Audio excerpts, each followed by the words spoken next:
Olá, atletas e fãs do fisiculturismo brasileiro. Meu nome é Terek Elguindi, com a Musclecontest International, a maior promotora de eventos de fisiculturismo do mundo, com eventos no México, Estados Unidos, China, Índia, Japão, Filipinas e também Áustria e Irlanda. Hoje temos um dos maiores fisiculturistas de todos os tempos, Shawn, Hall of Famer, considerado o melhor campeão nacional, um dos melhores fisiculturistas de todo o tempo.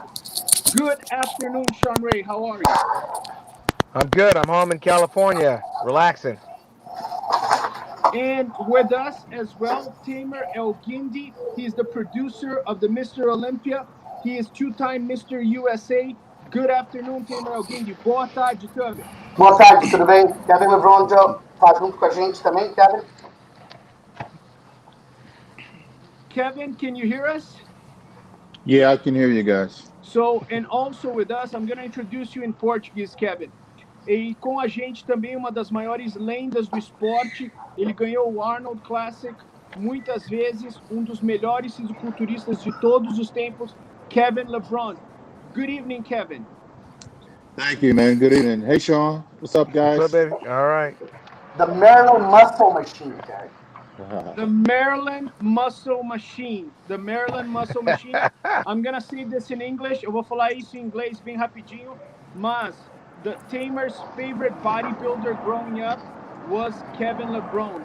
I had to listen to Creed songs in my house for 25 years. That's funny. So, o fisiculturista favorito do Tamer sempre foi o Kevin Levrone, e Tamer, crescendo, sempre ouviu as músicas Creed, tentando imitar o Kevin Levrone. E também com a gente, um dos canais mais populares, a Máquina de Londrina, Leandro Ossi. Boa noite, Leandro. Boa noite, Tamer. Boa noite, meninos. Olá, pessoal que está na live agora. Olha só a turma feroz que nós temos aqui hoje. Vamos deixar muitos comentários, muita coisa legal aqui vai rolar hoje. E eu queria dizer para esses caras que you two have a lot of fans here in Brazil, and I am one of them. It's a great honor to be here today. Thank you. Thank you, sir. Right. Thank you. Leandro Osti, um dos canais mais populares, e também com a gente do Horsepower Pro, Hugo Barba de Pepitídio Abá. Boa noite.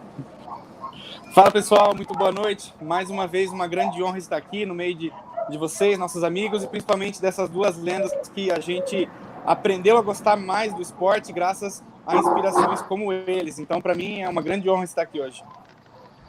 Muito obrigado. E também conosco, nutricionista de Brasília, o mal necessário, Dr. Kleber Augusto Caramelo. Boa noite, Kleber. Uma introdução, apresentação bem curta dessa vez, pelo amor dos meus filhinhos. Microfone. Tá perfeito essa apresentação. It's a perfect introduction, I'm mute. Puta que pariu. E também com a gente do Bodybuilding Brasil, um dos canais mais populares, Itinho Lima. Boa noite, Itinho. Boa noite, Terek. Boa noite a todos vocês. Para mim é uma honra fazer parte dessa live com o Shawn e um dos caras que, para mim, está entre os 3 melhores bodybuilders de todos os tempos. Afinal de contas, ele está desse lado aqui, ó, nessa imagem, que é o Kevin Levrone. Né? Para mim é uma honra, só tenho a agradecer. Itinho tá tão emocionado, vai dar um abraço no Kevin Levrone aí. Vou. He's saying he likes Kevin so much, he's trying to hug him through the internet here. So all those other guys, Kevin and Shawn, so you guys understand, they are like, big influencers in Brazil. They have like, large channels, so we have them join you so other people in Brazil can ask questions and can interact with you guys. But I'm going to go right into it. One of the most important things in Brazil just happened is Rafael Brandão is like one of the best bodybuilders in Brazil in the last probably 30 years. And so it's a lot of fans and people following him up. So recently we had the Europa Pro happen. I don't know if you guys were able to see pictures of him and see what happened. He ended up qualifying to the Olympics, the second time in the history of the sport that a Brazilian qualified to the Olympics, so that is pretty significant in bodybuilding. As you guys know, we dominate on the girls. We have girls with amazing physiques and glutes. We had even Olympia winners But on the men as bodybuilders, we didn't have that much success. So for the Brazilians, that's pretty meaningful. Now, let's go directly to, let me try to get some... Tamer, eu acho que uma das perguntas mais importantes seria o que eles acham do Brandão, né? Perguntar para o Shawn Ray and para o Kevin Levrone, what do they think of Brandão when they see some of the pictures, especially his last performance? The Brazilian public wants to know their opinion. Os brasileiros querem saber a opinião deles sobre o Brandão na última apresentação. Você está conseguindo pegar as fotos? No, it's not. Não está baixando. Okay, go ahead. Shawn, first, what do you think about Rafael Brandão? And if you had an opportunity to see him? This was a show from last weekend. Yeah. Well, just seeing him in general as a bodybuilder. Let's start by that. Yeah, he's got great potential, very good opportunity, and it looks like he's got some longevity. So that's a good thing. He's got some time to continue to refine, develop his physique, and he may be able to outlast some of these older guys, and then be right there at the right time. It's all a matter of competing in the right shows. He has everything it takes. You can see that. How about you? Let me translate that. So, o Shawn Ray falou que ele acha que ele tem muito potencial, que ele tem todos os elementos para ser um grande campeão, mas que ele está na idade certa para poder fazer os músculos ficarem mais maduros. Kevin, what's your opinion? I don't know if you had an opportunity to see Rafael. What's your thoughts? I think he has great balance. His physique. He's got a nice small waist. Kind of remind me of the physiques from when we would compete. He's got a nice V taper, which is great. I think with time, the maturity will come in. Of course, he's got to bring up some body parts. He can bring his calves up a little bit and a little more fullness on his arms and everything. But that'll come in over time. How old is he? What's his age? Qual que é a idade do Rafael? Vocês sabem? 26, né? Hã? 26. He's 26 years old. Yeah, so at 26 years old, he's still young. He's still growing. He has a lot of potential to grow into, to grow into his body. So let me translate that. So, yeah. Kevin Levrone acha que o Rafael tem grande potencial também, como o Shawn Ray falou, mas ele acredita que ainda tem algumas partes que ele tem que desenvolver, como as calves, os braços, as costas, e isso vai naturalmente com a idade dele, né? Now, one thing that I want to talk to both of you guys, you guys know Brazilian fans are absolutely lunatics, and that goes from like soccer to bodybuilding. When Arnold was there, you couldn't believe people were screaming, going. Now, so people are very critical of Rafael's in Brazil third place. And so Tarek and I, as Olympia judges, and I'm promoter of the Olympia, I try to be reasonable, of course, and explain to them. So let's try to together break it down what happened. So, Tarek, you want to translate that? O Tamer está falando que ele vai perguntar para o Shawn Ray que muitas pessoas criticaram a colocação do Brandão estando em terceiro lugar, especialmente os brasileiros. Os brasileiros têm muita paixão pelo esporte, eles amam futebol, amam fisiculturismo, e eles criticaram a posição do Brandão em terceiro colocado, que ele deveria ter sido, talvez, colocado numa posição superior. So let's start with you, Shawn. You see here the front double biceps. Here, obviously a dominant pose for Rafael Brandão. Structurally, he's very sounded. What's your take first, shortly, and then Kevin? No, my take was I thought he won the contest. So I mean, I don't know where else to go with my commentary other than I thought he was the winner. So Shawn Ray falou que na verdade ele acha que o Rafael podia ter ganhado essa competição. Como que você vê nessa primeira pose, é uma pose extremamente dominante para o Rafael. Eu e o Tarek, como vocês sabem, somos não só juízes internacionais. Existem somente 11 juízes no mundo que são juízes do Olímpia, e o Tarek e eu somos dois desses juízes. Então o Brasil tem um poder muito grande, mais que teve em qualquer parte da história do bodybuilding, comigo e com o Tarek participando do julgamento. Kevin, is Kevin there? What's your take on this particular position here from double biceps? Yeah. From what I see in this photo, looks like to me that he won this pose on balance and shape. So Kevin também acha que ele ganhou essa posição. Para deixar claro, eu quero também perguntar isso para o Tarek. Tarek, what is your take on this? Who do you think wants that pose? Well, I agree with Shawn and I agree with Kevin. In this pose, this is probably his best pose and he clearly dominated here. Eu concordo com o Kevin Levrone, concordo com o Shawn Ray. Nessa pose, o Rafael Brandão ganhou. É a melhor pose dele. A cintura pequena, quadríceps, tudo perfeito. Well, let's move to the another pose here. This is the side chest position here, and to just make it clear, you have Hollestad, the first guy on the left, he won, and then I forgot the name of the second guy. Lucas Osladil, Brandão, and Regan Grimes. Correct. So, how do you see this, Shawn? Well, again, when you break it down pose for pose, each one of them has their strength and their weaknesses. You can clearly see that. I mean, in the side chest, I think Regan is probably the biggest out of all of the guys. That's his shot. The most complete is your boy.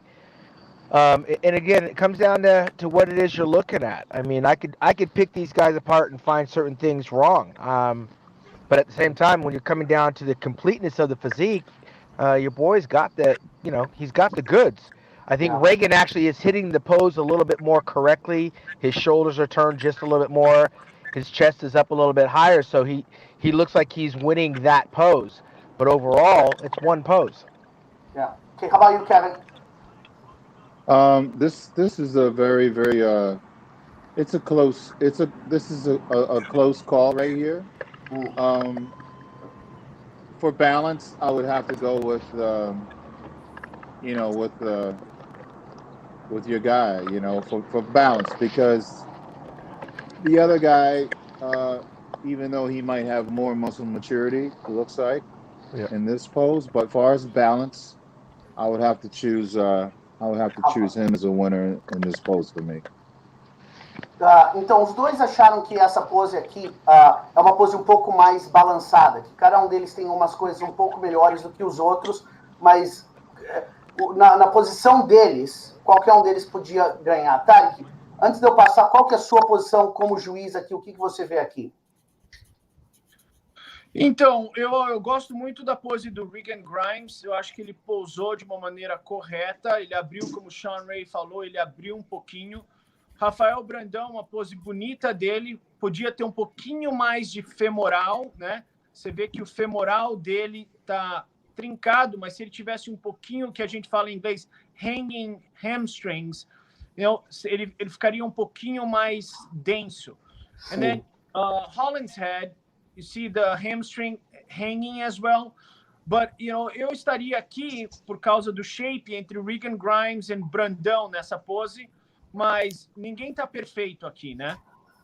Eu concordo, eu também como juiz, na minha opinião, eu acho que nessa posição ninguém claramente ganha, eu acho que cada um deles tem um pouquinho de defeito. Eu acho que o Brandão claramente tem que ter um pouquinho mais de massa, especificamente na parte inferior do corpo. Você compara, por exemplo, o femoral dele com o dos outros atletas, tá parecendo que tá sendo um pouco mais de massa muscular ali. Mas eu colocaria ele, na verdade, em segundo ou terceiro nessa posição. Eu acredito que o Grimes, and Hollestad, and him are os três melhores. I was saying, just so you guys know, I think that he still needs a little bit more mass on his hamstrings, in my perspective. I see the lower portion of his body still needs to be a little bit more complete compared to Hollestad, the first guy there, and even Grimes, that posed really, really well. Yeah. Again, we're trying to see. So this is another pose here that I think Brandão is very, very strong, Right. Shawn, what's your take on this front pose here?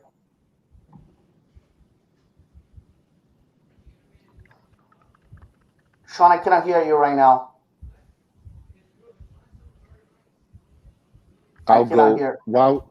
Yeah. Let's go for Kevin until we get Shawn back. I'm gonna say that in this pose, I have him winning the front lat spread. I mean, and I'm saying this again, judging from the pictures, Yeah, his balance is just standing out phenomenal in I this agree. shot. This is one of his best poses as well, man. Absolutely. So, o Kevin também está falando que ele acredita que nessa pose ele também ganhou, né? Tarek, eu acho que o Shawn está tentando consertar o microfone. Vamos ir para você. What do you think? I agree with Kevin 100%. This is by far his best pose. Essa é a melhor pose do Rafael Brandão. Essa pose onde a gente vê a cintura pequena, quadríceps saindo, as linhas dele, né, estão maravilhosas. Essa é uma das poses aqui que, se você olhar para o corpo do Rafael, ele pode ser o primeiro confronto do Olímpia. Ele é muito, muito, muito bom nessa pose. Eu sei que ele gosta muito do tríceps lateral dele, mas eu discordo do Brandão. Essa é a melhor pose dele, a pose que ele tem que explorar quando ele entra no palco. E nessa pose, claramente, ele ganhou. Another thing I want to say, when it comes to posing, I can look at some of the other guys and tell that, they're not hitting this pose correctly. Some of the guys, their feet are too wide, or I see some, their legs are bent. But when it comes to doing a front lat spread, again, his ankles are shoulder width, like, even. You can see where his ankles and his feet are planted. His toes are slightly turned out. And this gives the illusion, and you see how his quads are actually flaring out. So he's hitting this pose perfectly. His chest looks nice and full on this pose. He's got the air up, his head is up, and he definitely practices posing. And in this pose, you can tell that, this is a guy who definitely knows how to present his physique. And that's very important. Thank you. So, o que o Kevin falou, que ele falou que não só ele ganhou a pose, ele está batendo a pose de uma maneira perfeita. Ele analisou isso extremamente em detalhes, a posição dos quadris dele, a posição do peito dele realmente foi excelente. Shawn, what is your take again on this pose right here? Can you hear me? Yes. Oh, okay, good. I told you I was texting you.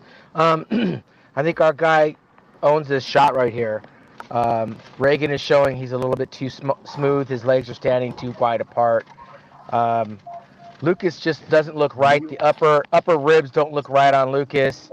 I just think Brazil's got this pose right here. Just looks a little bit more complete to me. He's actually, that's how I would hit the pose. He's standing upright. His legs aren't too squatty.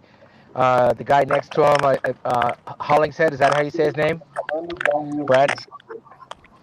His legs are like kind of spread out, kind of funky. So I'm giving this to Brazil.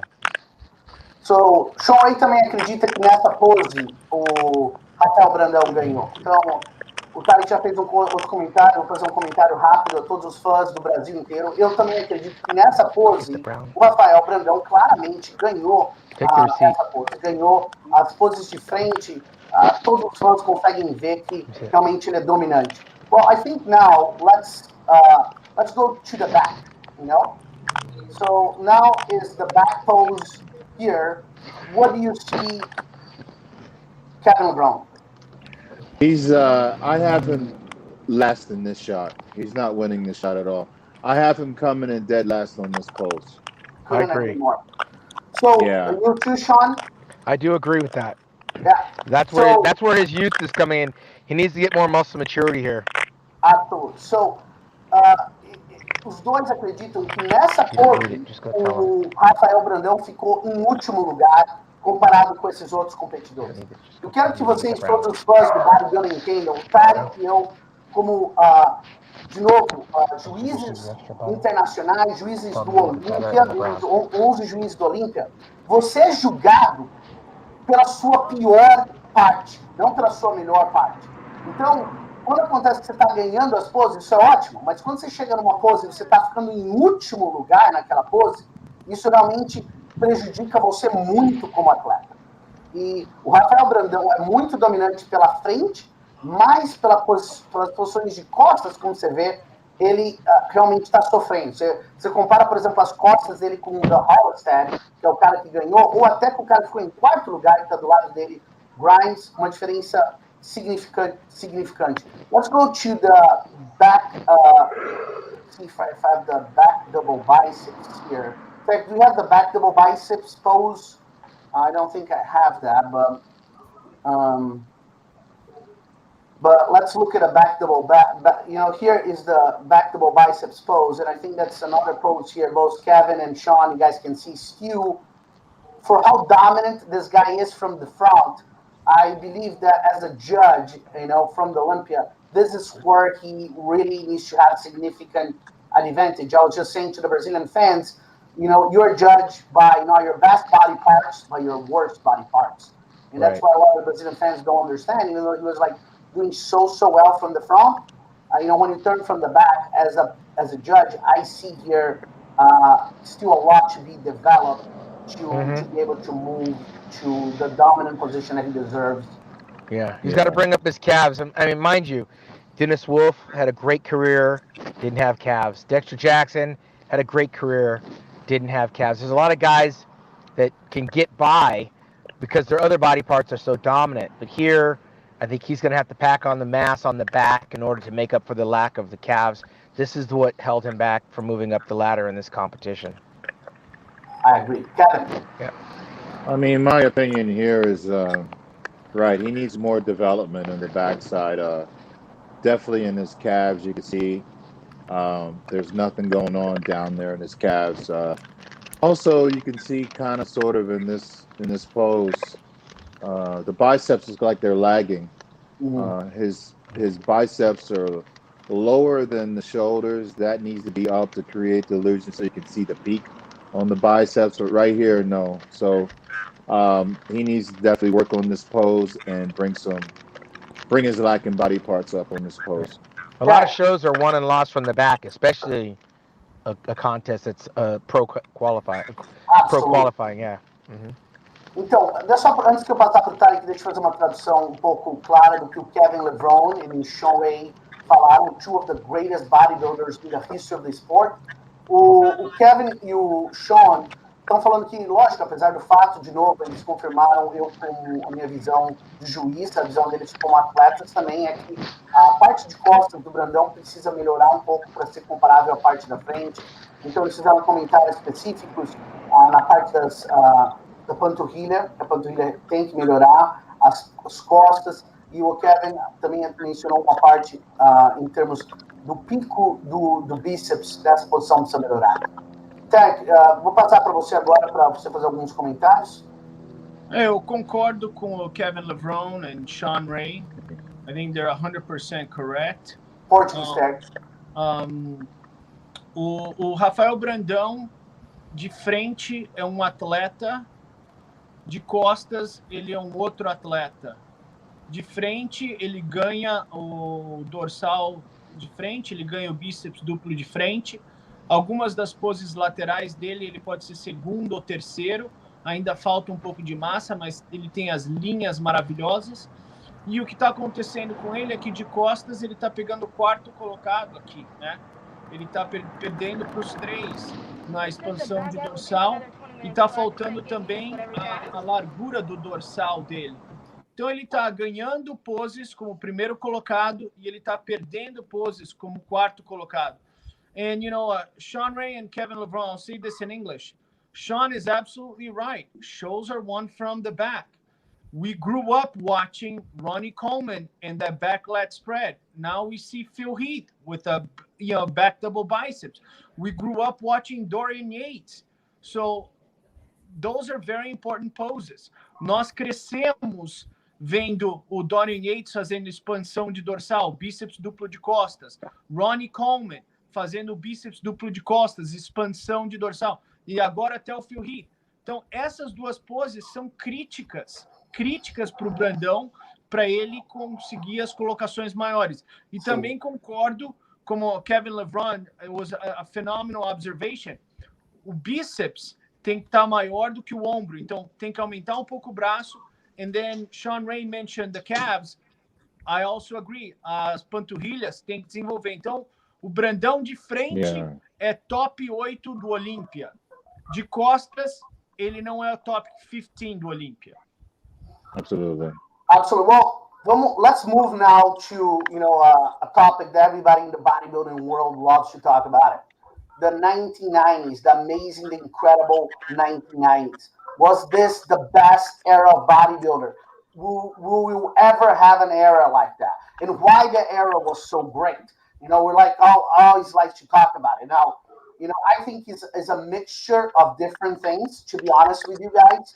As a businessman, as a studying of people's behavior, I think that has a lot to do with people. You see how people are today, the bodybuilders of today.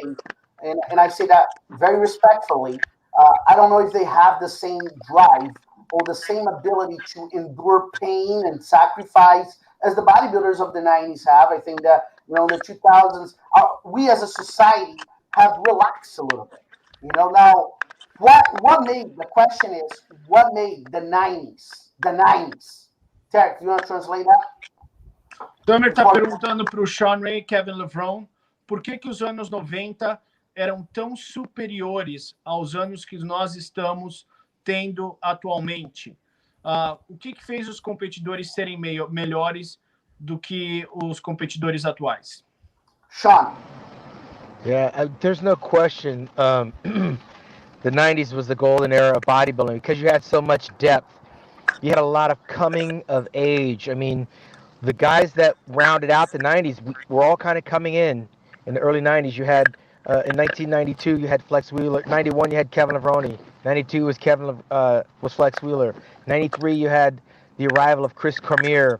Of course, Dorian Yates came in 91, at the beginning of his 1990 at the Night of Champions, the beginning of his career. So it was laden and chock full of guys that had a foundation of literally teenage championships. A lot of guys started out as teenagers. You didn't have the distraction of social media. We had to wait for the magazines 3-4 months before they came out.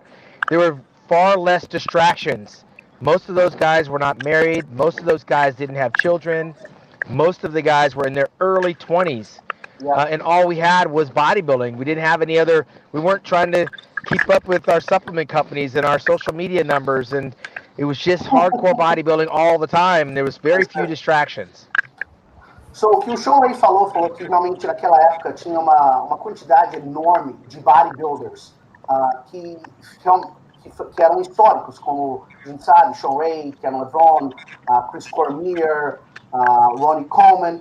Então, a quantidade de bodybuilders em 1990 era muito grande. Eles não tinham muitas distrações também. Você vê que hoje em dia os bodybuilders têm muitas distrações. Eles têm o social media, eles ficam mais preocupados com quantos fãs eles têm do que treinar. Tem muitas outras coisas que estão acontecendo. Naquela época, ele acredita que só bodybuilding era o foco de todos eles. Eles não tinham filhos, eles não tinham família. Era bodybuilding ou nada. Kevin, what's your perspective? I'd have to definitely agree with Shawn Ray. I mean, I would be in Baltimore. I had no idea what Shawn would be doing in California. He wasn't posting pictures. The social media wasn't around to cause a distraction. We didn't know what Dorian Yates was doing over there in England. All we saw from him was the last time we saw him on the stage at the Mr. Olympia. I think all of us were competing to win Mr. Olympia, not to just walk out on stage and just be there, for the glory. Isn't that crazy? Yeah, I think also the work ethic of, we came off an era of really diving in and wanting to be, inspired by Pump and Iron, Lou Ferrigno. You see these old tapes and everything, and Joe Weider. Being at the Weider office, you just saw that foundation, and you were engulfed in the foundation of hard work and the history of the sport. And I believe, although we had tremendous talent, but we also had a tremendous work ethic that was just bar none. We woke up and we lived and ate and slept bodybuilding, and that's what we did. That's what we were trained to do. And we just didn't take the shortcuts and make nothing fancy about it. I don't know if any of us even wore headphones in the gym or anything like that. I mean, you know, we walk in the gym and we crawl out of the gym. So Yeah. It was eat, sleep, training, and bodybuilding, and that's what we did, you know. Can you translate that?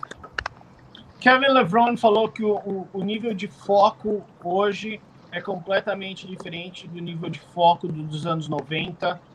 Não tinha redes sociais, o pessoal não estava vivendo para fazer comercial para redes de suplemento.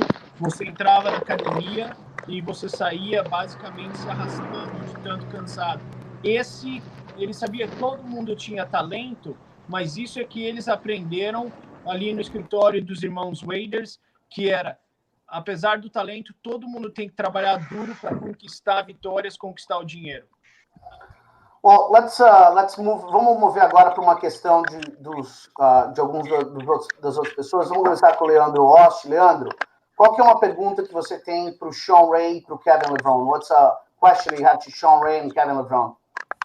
Eu queria saber se eles acham que por que motivo específico Phil Heath perdeu para Shawn Rhoden em 2018 e se essa derrota ela marca uma nova era no Olímpia. Great question. Uma grande questão, Leandro. So the question actually is a pretty controversial question for you guys. He asks, what do you think was the main reason that made Shawn Rhoden beat Phil Heath on the Olympia? And if you guys believe that was a change on kind of like the way that a bodybuilding is going because of that decision. Let's start with Shawn Ray.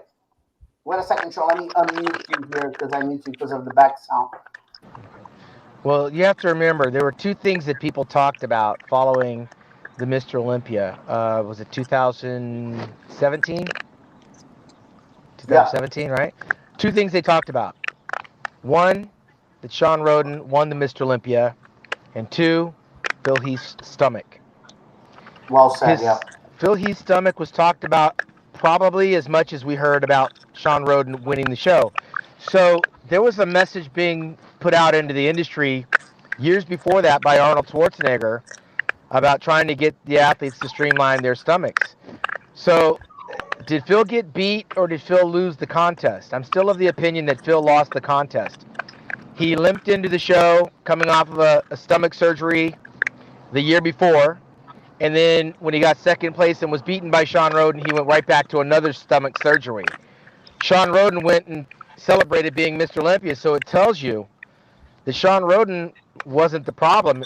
Phil Heath's stomach was the problem that he had to get fixed.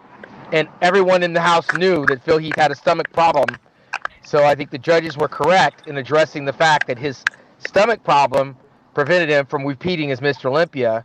And Shawn Rhoden was in the right place at the right time. Derek, can I translate that? I'll translate, Kevin. O Shawn Ray falou que depois do Mr. Olympia, quando o Shawn Rhoden ganhou do Phil Heath, só duas coisas foram comentadas. Que o abdominal do Phil Heath e a vitória do Shawn Rhoden. E ele falou, olha, mais pessoas estavam comentando sobre o abdominal do Phil Heath do que o fato de que o Shawn Rhoden ganhou o evento. E ele falou que alguns anos atrás o Arnold Schwarzenegger já tinha mandado uma mensagem com relação ao abdominal dos atletas, que estava dilatando muito. Então, o Shawn Ray acredita que o atleta, que o Phil Heath, perdeu o campeonato mais do que o Shawn Rhoden ganhou. Ele falou, olha, o Shawn Rhoden estava na hora certa, no momento certo. Mas ele também acha que foi uma mensagem correta para todos os atletas, que, olha, de agora em diante, se você vier com o abdominal dilatado, você pode perder o show independente do seu densidade muscular ou condicionamento físico. Kevin, what's your answer for that? What do you think that happened there? What's your view? Well, I have to agree with Shawn Ray, definitely. Shawn and I both has been on stage competing on that Mr. Olympia stage. The show it's the champion's show to lose, and he had all the cards stacked up on his side, and that night just wasn't his night. And Shawn Rhoden was on, and Shawn Rhoden got the nod. I mean, I respect the judge's decision. The fact that we're able to sit back now and see some honest judging be done on the IFBB Mr. Olympia stage. So I commend the judges and I stand by their decision. And I agree with Shawn Ray. It was Phil Heath's show to lose, Então, o Kevin falou que era o evento dele para perder, que ele concorda com a visão do Shawn Ray, que realmente ele estava com alguns problemas na área do abdominal, e isso realmente prejudicou muito ele, e ele concorda com a visão dos juízes naquele dia, que o campeão tem que realmente vir na melhor forma possível. Ele estava com todas as coisas contra ele naquele dia, por muitos problemas cirúrgicos, essas coisas. Então, realmente, existe uma expectativa tremenda de todos nós do que vai acontecer no Olympia esse ano. Tamer, I just want to interject here real quick, and then maybe you can translate. Você pode traduzir. We often talk about the 90s being the golden era of bodybuilding. If we are factual about the 90s, did we ever hear about a bodybuilder in the 90s having a stomach issue? I can't remember. Did we ever have a Mr. Olympia top 10 that was not in good conditioning? No. I mean, Ronnie Coleman, he was 8th, and his conditioning was better than most. So when people talk about the 90s and they talk about today, it's not even up to interpretation. It's just factual that in the 90s, we didn't have anybody with any midsection issues. In the 90s, if you were conditioned, you would get top 10. If you were not conditioned, you would never make to the top 10. And, we just had this event in Europe, and it was a great show. But could you imagine Chris Cormier and Kevin Levrone? They used to compete at the Grand Prix in Europe. Could you imagine those two guys on that stage this past weekend?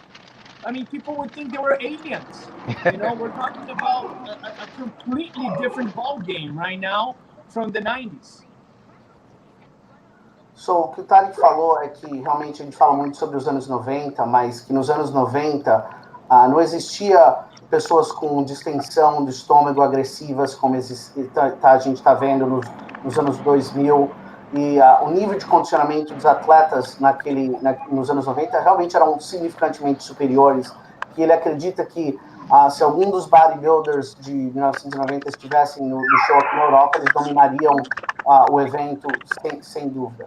Vamos mover agora para o bodybuilding no Brasil. Tio, qual que é a sua pergunta para Shawn Ray e Kevin Levrone? Eu quero fazer uma pergunta. Opa. No, go ahead. Vai.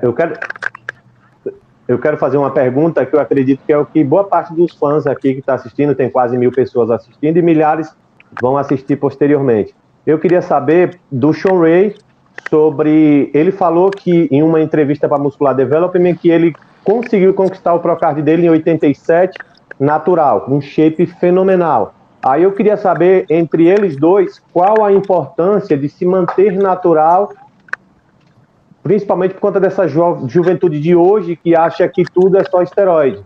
E o cara entra na academia hoje e acha que se ele tomar esteroide, ele vai se tornar um campeão. E esses caras, tanto o Kevin Levrone quanto o Shawn Ray, conquistaram muita massa muscular.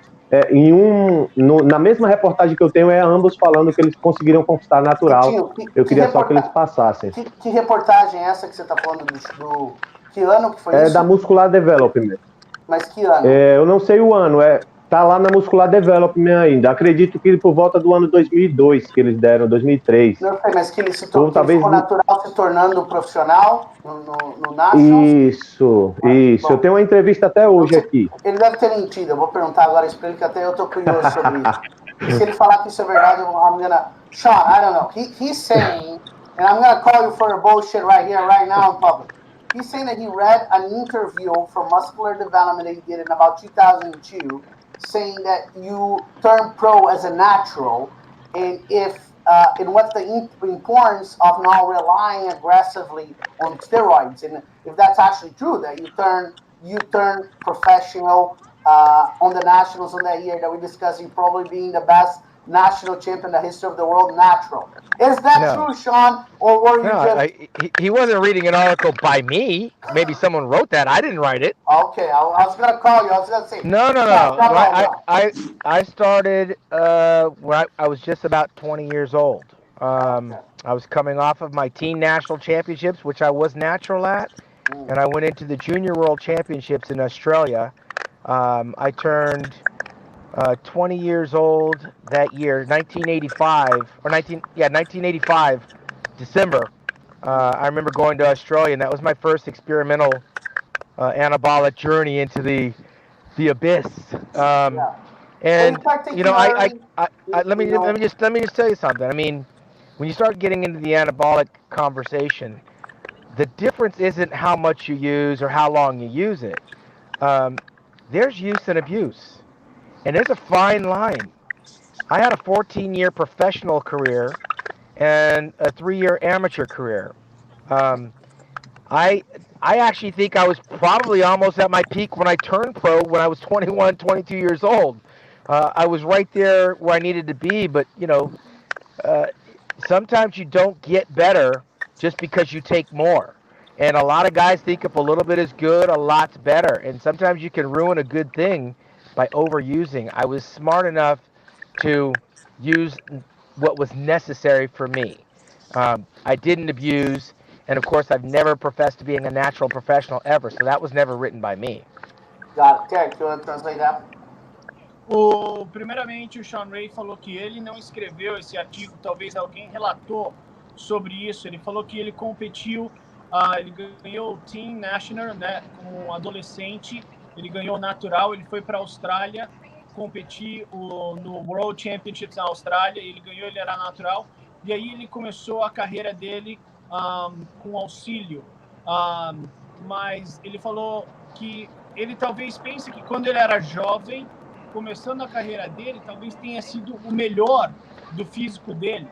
E ele falou que muitas pessoas destroem o corpo deles abusando de químicos que não são beneficiais ao corpo, entendeu?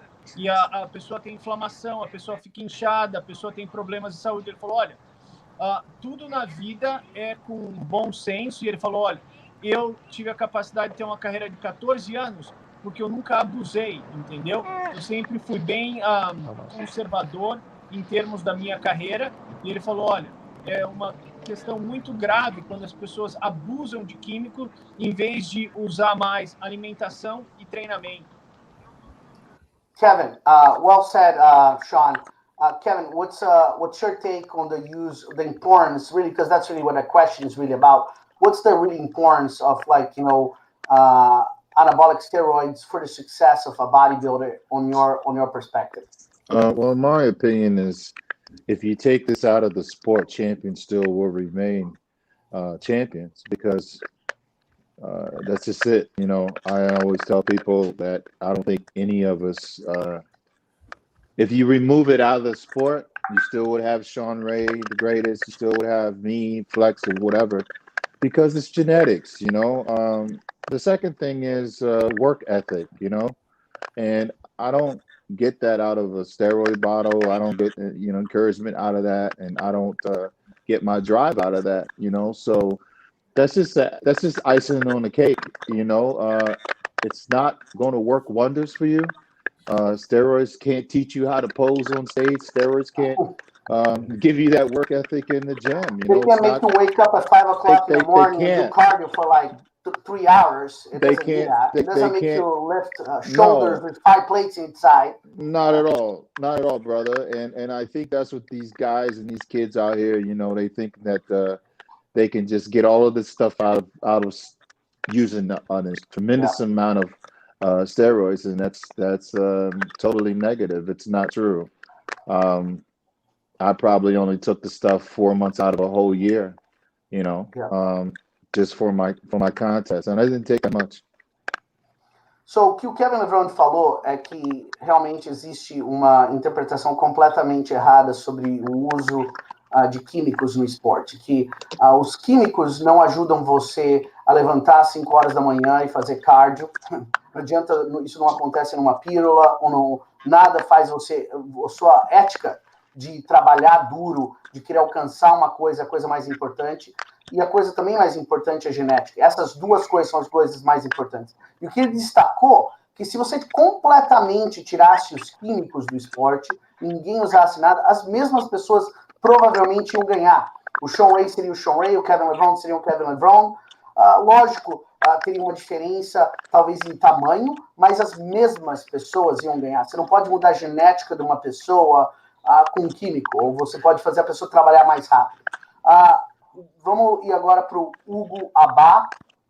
Hugo, qual que é a sua pergunta para Shawn Ray e Kevin Levrone? Os dois, eu gostaria da resposta dos dois a respeito da competitividade. A gente está sempre comparando os físicos atuais com os físicos do passado. E outra coisa que eu acho que ficou para trás também, além dos físicos serem melhores no passado, eu acredito que ficou para trás a competitividade. A gente via muita emoção, muita rivalidade dentro do palco e também fora dele. No meeting, na press conference, a gente via os atletas sempre com muita vontade de vencer, dando respostas agressivas, mas ao mesmo tempo sem perder o respeito pelo outro. Eles sabiam conciliar muito bem isso, o respeito com o próximo, mas também cada um carregava a sua autoconfiança e mostrava o tempo todo que também estava ali para vencer. Eu queria saber da opinião deles se eles acreditam que a competitividade, a vontade de se mostrar um vencedor deu uma baixada hoje em dia, se eles estão se preocupando mais em respeitar um ou outro do que mostrar o seu verdadeiro potencial.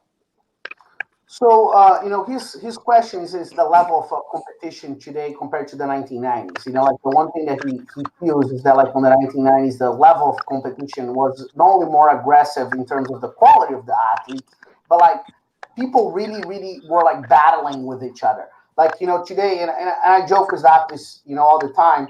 I went to the Olympia this year and I told the guys, please, you guys got to go back there and you guys got to like have some level of, adversity, competition against each other. It looks just like the freaking United Nations out there. And, this is like competition. This is entertainment, and you guys got to work with me. And then you go back there, everybody loves each other. It's kind of love fest there.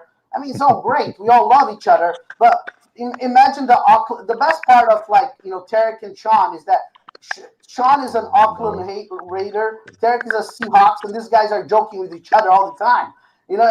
If you stop that, then you stop the competition. So what do you guys see? Well, you guys are all friends in the 90s, but you guys were like, definitely, talking to each other and create all that controversy that was on the magazine. It seems that also disappeared.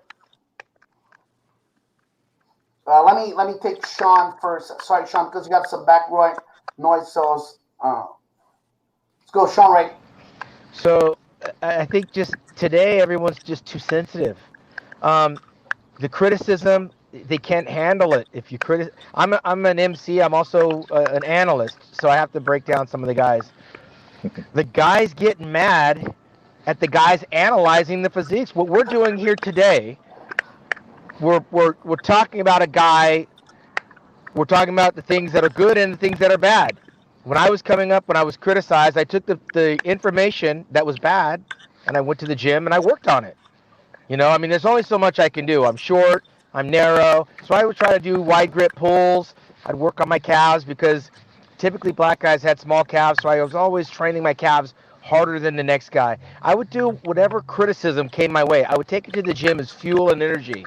Now, you criticize the bodybuilder, they want to boycott the analyst.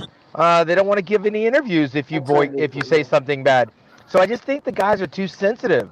I could say things about Kevin's physique that he could appreciate because he'd go to the gym and he'd work on it and try to prove me wrong. Now, if I criticize a guy's physique, he doesn't want to give me an interview. So it's just I think it's just, we call it sissification of bodybuilding. The guys became crybabies. They don't want the criticism. They want the praise. Tech, do you want to translate that? Yeah, Shawn Ray tá falando que hoje os atletas são muito sensíveis, que eles são primadonas, eles não querem ser criticados, eles só querem ser elogiados. Se você criticar um atleta, ele já não quer mais fazer entrevista com você, ele já fica chateado.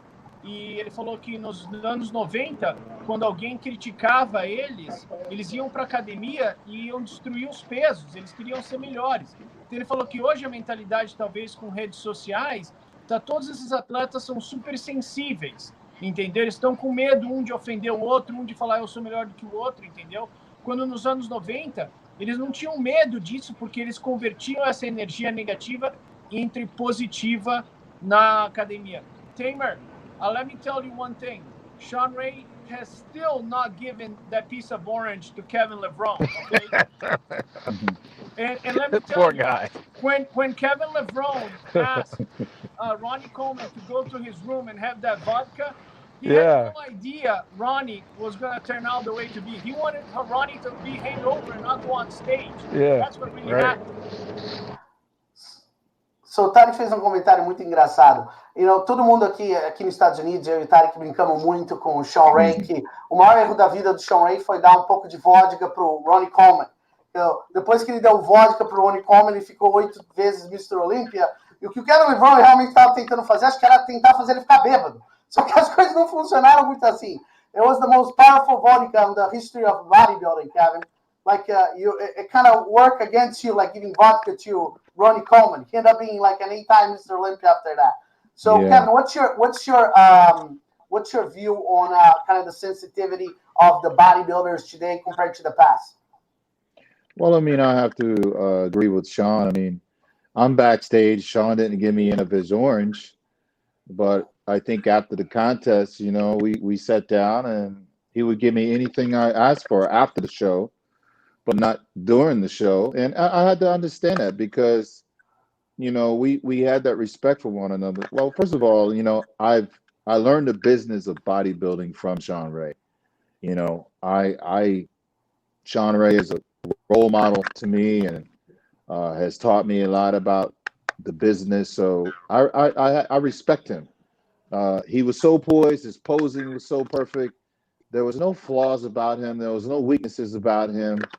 Not at all. Not even in his personality. He was a man on a job that came at professional all the way around. There were no weaknesses. So the only thing that I had to do, that I could try to do, was just outmass him, get bigger, come back, learn from him, and just come back and put it all into my presentation. I think by being involved and being on that stage with him, Flex Wheeler, Chris Cormier, Dorian Yates, Ronnie Coleman, all of us, it was like if one person didn't have something, the other one had it.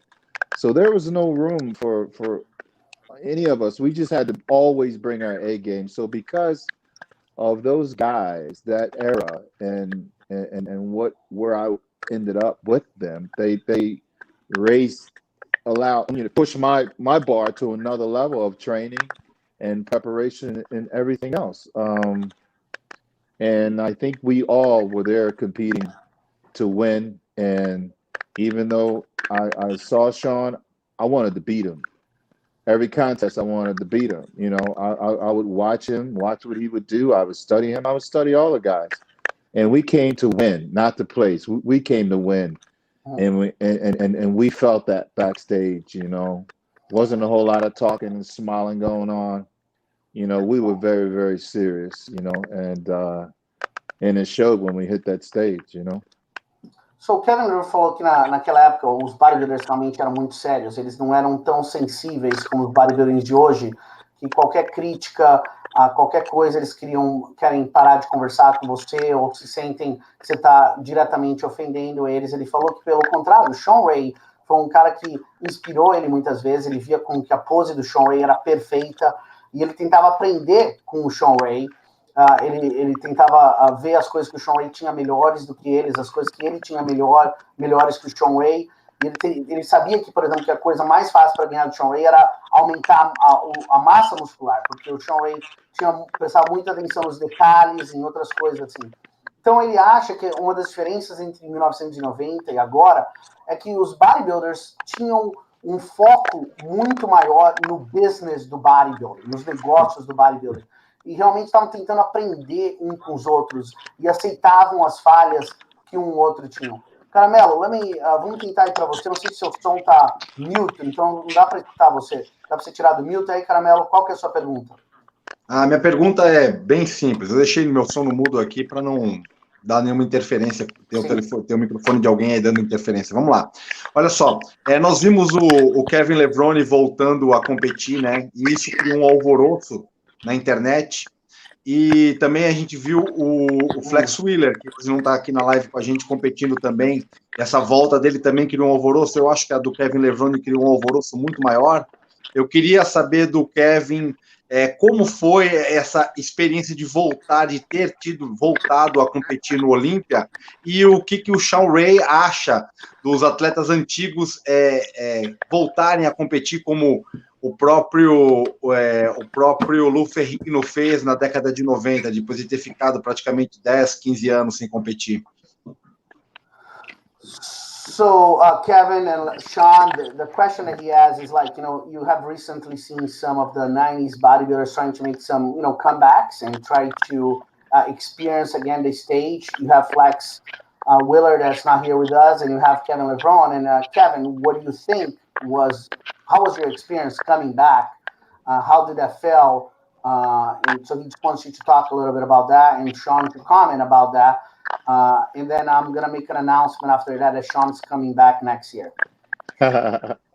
For me, it was just something deep down inside of my soul and my spirit that I had to finish with myself. It was a personal thing for me. As far as the experience, as far as being out on stage, it felt a little strange, felt a little weird, because I didn't have the body to normally do what I'm so used to doing. The mind is there, but the body's not there. So that right there was very, very little awkward for me, because even though I wanted to go in certain poses, I was lacking on that confidence. But at the end of the day, there were some things going on inside of me that I just had to put to rest. So I'm glad that I made that decision. I'm glad that I went out there, and I'm glad that I was just able to follow through with the commitment, and I got that out of my system. And just want to say that if there's somebody out there who got some things going on in your life and you want to go back and revisit it because you're losing sleep at night, you have to make peace with yourself. And it wasn't about me trying to be Mr. Olympia. It wasn't about, if I was half of what I was or whatever on stage. It was just something that I had to do deep down in my soul and my spirit, for me to continue to move on and put my focus on being a father and being a business guy. And I just had to get that unfinished business out of my system, and I did. As far as the standing ovation, it was great. Looking back at it now, it was one of the most memorable Mr. Olympias I've ever done in my life, because here we have a social media era, and I saw how many lives that I touched from doing it, and it just elevated, not knowing, but it elevated my business and me to another level. And I don't think if it wasn't for my comeback, it wouldn't have happened like where it is now. So, o Kevin Levrone falou que ele voltando foi realmente uma coisa espiritual para ele. E ele fala que todas as pessoas aqui que estão assistindo essa live agora, que tem alguma coisa que está machucando o espírito delas, que você não acha que você tem que voltar e pensar nisso, que arrisca, vai lá, faça, não deixa essa coisa ficar incomodando o seu espírito pro resto da sua vida. E ele falou que, apesar do corpo dele não era mais o corpo que era do corpo do Kevin Levrone que a gente conhecia, que foi uma experiência assim fenomenal, espiritual para ele, que ele nunca vai esquecer. Que acreditem ou não, mas ele acha que é um dos melhores Mr. Olympias da vida dele. Porque quando ele voltou para o palco lá no Olímpia, mesmo com o corpo não do mesmo jeito, ele fez paz com o espírito dele, de voltar a ver os fãs mais uma vez. E apesar da colocação dele não ter sido boa, ele falou que o business dele ficou melhor, os negócios deles ficaram melhores, aumentaram, ele se sente que vai dormir à noite com melhor, ele viu os fãs mais uma vez, que era uma coisa que ele queria fazer muito.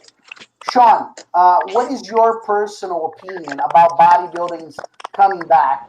And are we going to announce Shawn Ray coming back next year at the Musclecontest California State Pro Championships? I think it's different for me because my experience was to try to be Mr. Olympia. And when I realized I wasn't going to be Mr. Olympia, the passion was gone and fun was gone, and I needed a new challenge. And of course, after my bodybuilding career was over, I got married and then I started a family. That was my next challenge. But I'm grateful I didn't make a comeback because I'm thankful I got out of bodybuilding injury free. A lot of bodybuilders don't. And some guys, when they get injured, they heal and they want to go back and go out on their own terms. I think I became afraid of injury, which is why I never entertained the idea of a real comeback, because I knew what I had to do to get there would take my mind to a place that my body wasn't going to be able to keep up with. I might not have been the biggest or the strongest, but I trained like an animal, and I would take on anybody in the gym, and I'd rise to the occasion. And I just had these visions of tearing a pec. I had visions of tearing a hamstring. I had visions of tearing a bicep. And for me to come so far in my career and be complete and be done and realize there's nothing left for me to do, because Ronnie went on to win 4 more Olympias after I retired. And when I retired, he was a big reason why I retired, because he was not going to allow me to be Mr. Olympia, and I wasn't going to try to wait around until he was done.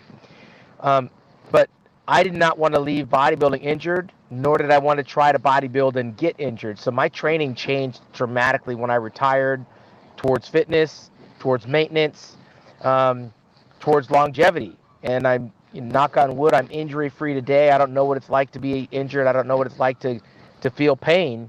And I got to, attribute that to the idea that I never thought I could be more than what I was after I walked away in 2001. Well said, Shawn. Thank you.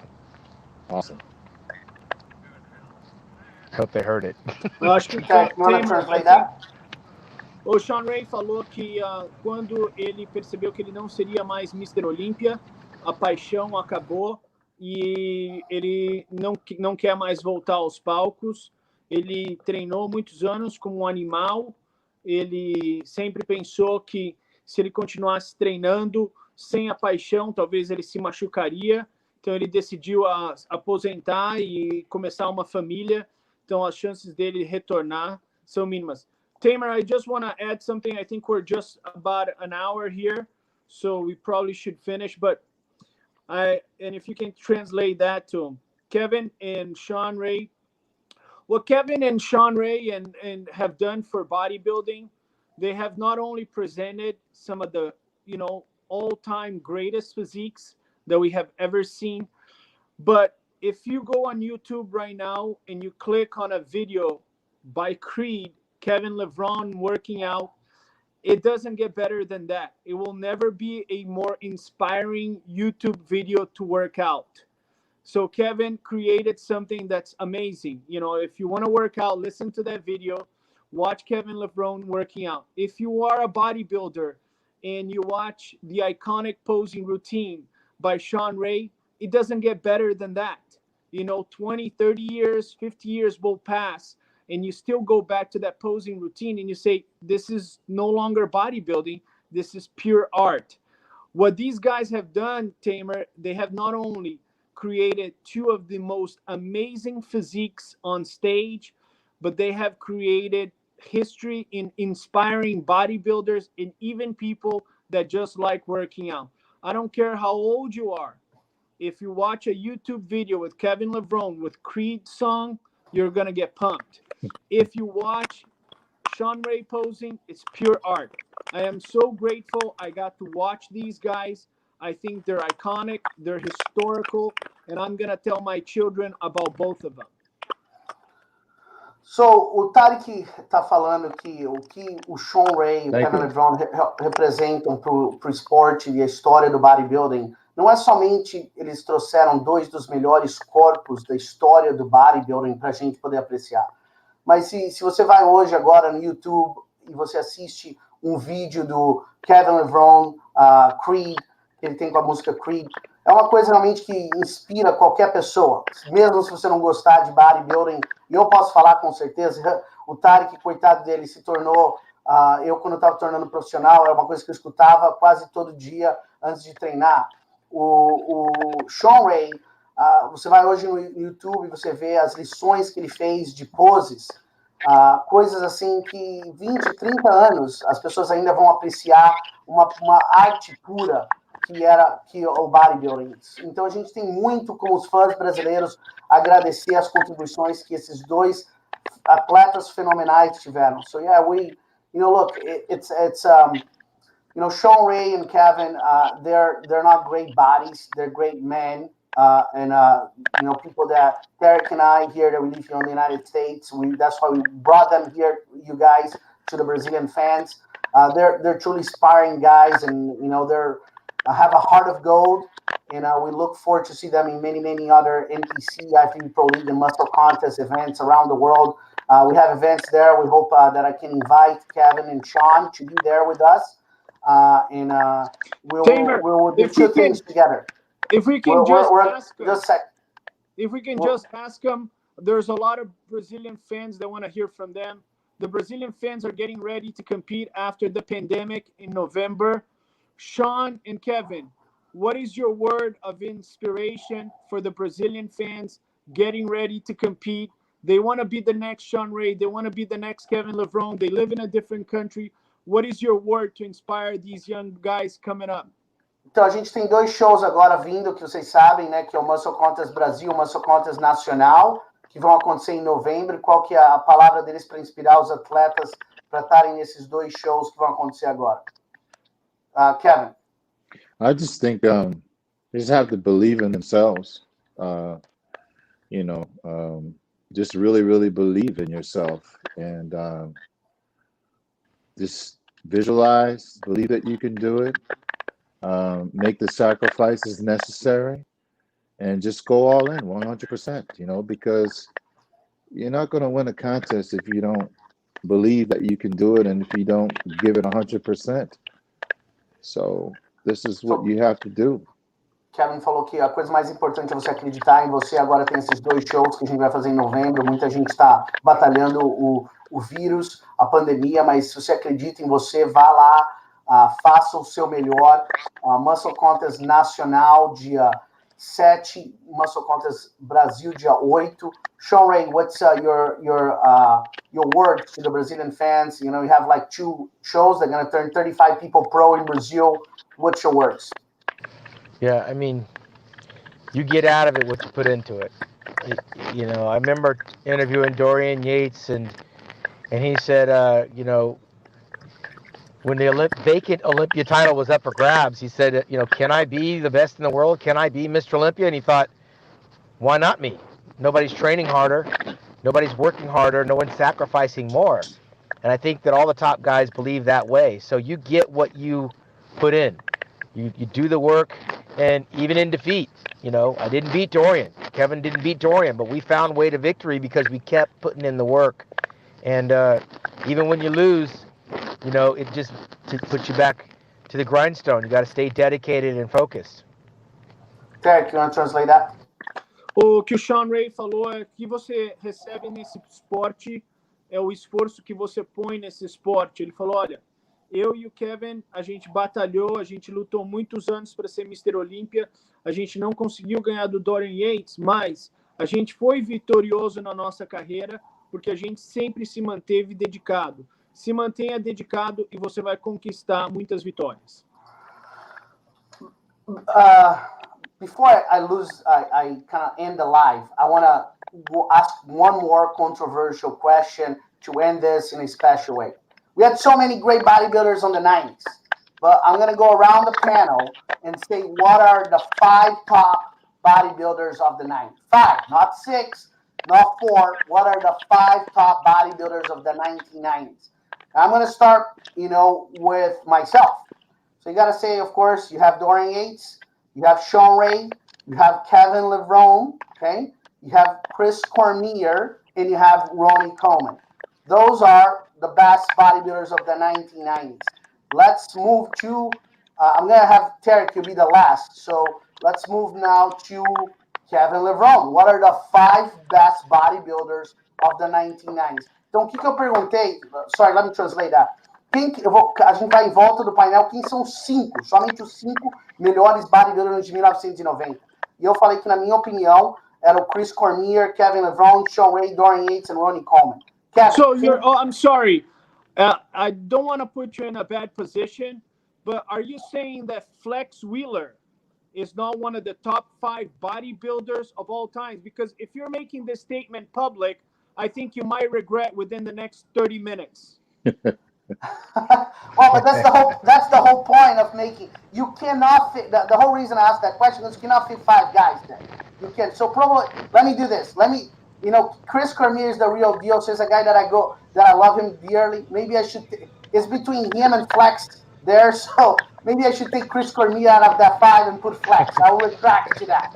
So Chris is gonna hate me, but I take out Chris Cormier and I put Flex Wheeler there. You're right, Kevin.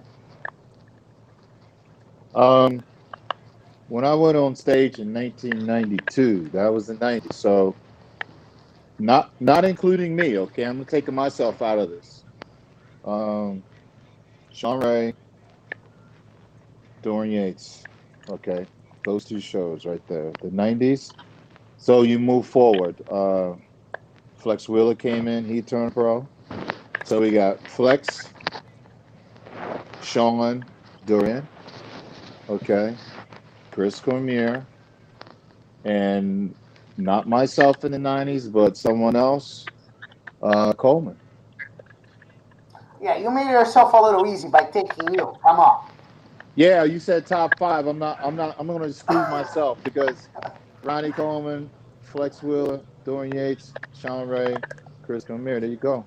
All right, Shawn. Well, I mean, I got to quantify. I got to have Ronnie in the 90s, but only because he won the 98 and 99 Olympia. Mind you, he was great in the 90s for 2 years. Right. But he was Mr. Olympia, something that we were not. Right. So he doesn't have longevity. He wasn't really good in the 90s. He became great in 98 and 99. He did beat Kevin and Flex in 97, 96, very quietly. But he had a very good, solid close to the 90s. So Ronnie's there because he has the Olympia trophy. Of course, Flex and Kevin are there. I'm taking myself out of it. So we got Ronnie, Flex and Kevin, and of course Dorian. Now you might be surprised about this one, but he's a highly overlooked and underrated bodybuilder that accomplished a lot. I mean, Vince Taylor. Oh wow, yeah. Vince Taylor was 3rd place in the 1989 Olympia, and he was 3rd place in the 1991 Olympia. Then he went on to win 5 Masters Olympia championships, where he lost in 2001, and he won it in 2000. So he won 3 of them in the 90s. So Vince Taylor, who doesn't get his props, is in that group just with his luck, and he was 10 years older than us. Yeah. So, look, I'm gonna give both of you guys a pass here because that's kind of bullshit. You're gonna take yourself out. That takes a lot of pressure. Eu tô falando pra ele, é um pouco errado o que eles estão fazendo, porque eles estão tirando eles mesmos e fazendo mais fácil. O propósito da pergunta era fazer a coisa ficar difícil, mas o Shawn Ray acabou de incluir o Vince Taylor. Lógico, o Vince Taylor é uma coisa que é difícil de você incluir. Uma outra coisa que ele falou também, que apesar do Ronnie Coleman ter ganhado os 2 anos, ele ganhou os últimos 2 anos, mas se você considerar todos 1990, ele não foi tão bem, mas tem que incluir ele porque ele ganhou o Olímpia. Bem rápido, very fast, Leandro Osti, quem que na sua opinião é os 5 melhores, bem rápido, de 1990? Espera, eu tô tentando tirar o seu microfone, mas tá... Leandro, seu microfone tá bloqueado. Fala aí, Dorian, Kevin, Ronnie Coleman, Flex Wheeler, e aí eu vou dar uma tirada agora. Dexter Jackson, o imorrível, por todo o conjunto da Shawn obra. Ray, you didn't say Shawn Ray. You could put out Shawn Ray. Hold on. Let me Dexter Jackson melhor que Shawn Ray. Uau! Vamos começar a briga tudo de novo agora. No, he forgot. Dexter's first Olympia was in 99. Don't do drugs, kids. Don't do drugs. Leandro Rossi fez uma mal chamada. Em 1990, o Dexter não era melhor que o Shawn Ray. O top 5 é teu, você põe quem você quer, Oscar. Eu acho que Leandro Rossi, até eu que sou o bondinho do Zé Guinde, vou ter que remover você. He was removed from the live. Caramelo. I removed him from the live after that. You just removed him. I said, that was a bad call. Like you can argue. Terrible. Well, you can argue like who is better, Dexter Jackson or Shawn Ray. That's an argument that anybody can have. But on the 1990s, that is not a freaking argument. That is. I think Leandro Rossi just like drink some, some Dexter protein. Oh gosh. Let's go to Caramelo. Yutinho. Espera aí, deixa eu tirar o Yutinho. Seus 5 primeiros dos anos 90. Oh. Não tá tirando o microfone. Espera aí. Aí, Yutinho. Nessa exata ordem, Ronnie Coleman, Dorian Yates, Kevin Levrone, Shawn Ray e Nasser El Sombak. E Flex Wheeler. Na quinta. Nasser El Sombak. He said Nasser El Sombak. Well, Nasser did win the Arnold Classic in 1997. He was second place in 1997.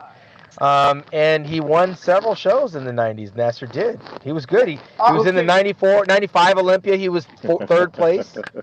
Caramelo was good. Wow. I gotta say, Nasser, I don't know if he makes the top 5 there, but he's a pretty tough competitor. In the 90s, you could argue that he should have won an Olympia. Like, I'm trying, this was 97. 1997. I mean, many people had him as the Olympia winner there. Yeah, he was big as a house, man. Yeah. So, that good call. But we're gonna let that pass. I'm not gonna remove him from the line. Carmelo. No, Lee Haney retired in 91. He was only there for 2 years, 90 and 91. Lee Haney?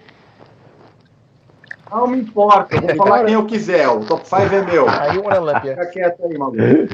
Lee Haney, Dorian Yates, Ronnie Coleman, Benaziza. Okay, but Benaziza only was 5th place in 1992, and he was first place at the New York Pro. He was first place in the 1990. Eu escolho he was first place in the 1990 Night of Champions. He beat Dorian. In 1990, he also failed the drug test at the Olympia, so he couldn't compete in 1990 Olympia. And in 1992, he was 5th place in Helsinki.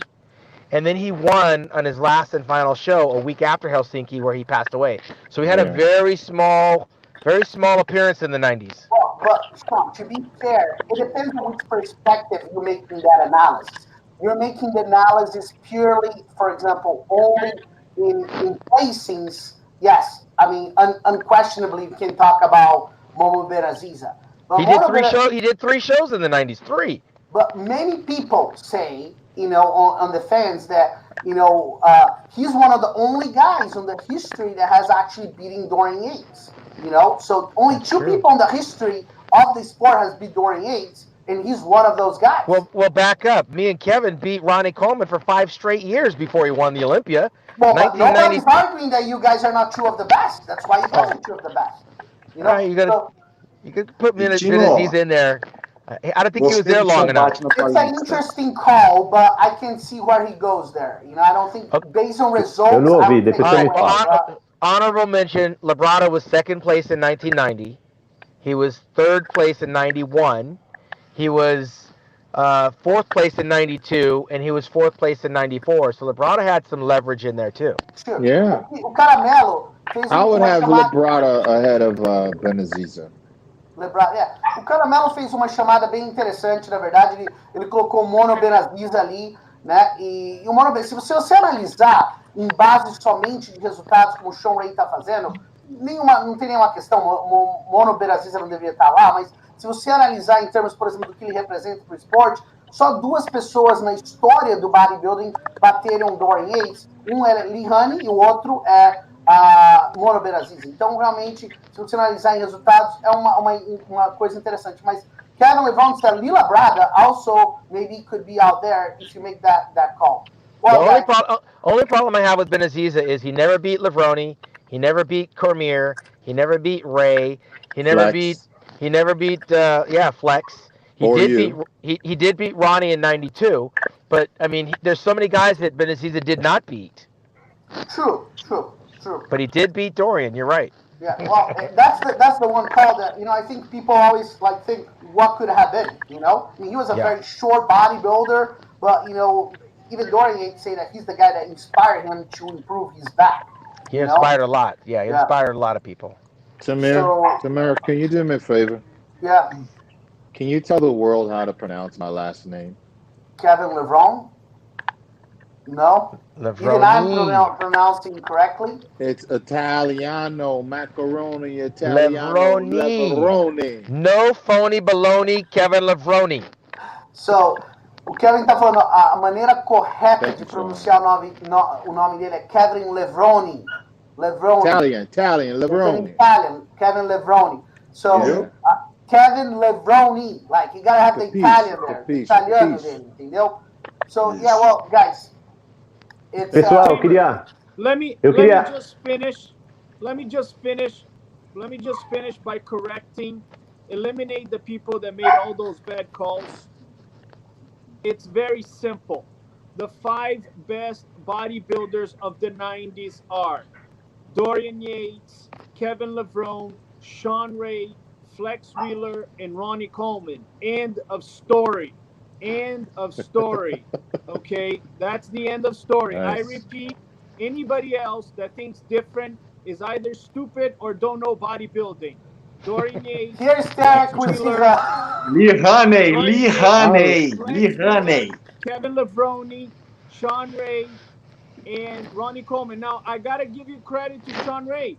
Ronnie Coleman, before winning the 1998 and 1999 Mr. Olympia, would have not made it because he consistently placed behind Chris Cormier and even Lee Priest. Correct. But winning those 2 Mr. Olympias puts him for sure in the 90s. If you look at Flex Wheeler from 1993, his first year as a pro, winning the Ironman and the Arnold, and then 1998, where he took second. If you look at Kevin Levrone, second places to Dorian Yates, some of them even questionable. If you look at 1994, Shawn Ray versus Dorian Yates is very questionable. So it's very simple. I repeat, nobody should disagree with me. Dorian Yates, Flex Wheeler, Kevin Levrone, Shawn Ray, and Ronnie Coleman. Esse é meu irmão. Well, guys, it has been a tremendous honor to be with you guys. Kevin Levrone and Shawn Ray, 2 of the best bodybuilders of all times, but much more important than that. 2 of the best men that I know, incredible representative of the sport. Guys, thank you so much for making your time here. To all the Brazilian fans, this means the world for them. They don't have an opportunity to sometimes interact with you guys. We have thousands and thousands of people that want to hear from you guys. So thank you, Kevin Levrone and Shawn Ray. Brasil, muito obrigado por ter esses 2 grandes campeões junto com a gente. Esse é Tamer Alguinde, presidente da Musclecontest, maior produtora de eventos do mundo. Derek Alguinde, Uguabá, Bodybuilding Brasil, Dr. Caramelo, todos aqui com vocês. Vejo vocês na próxima edição do Musclecontest. Estamos juntos com vocês. Se inscrevam no canal. Clica no logo. End live.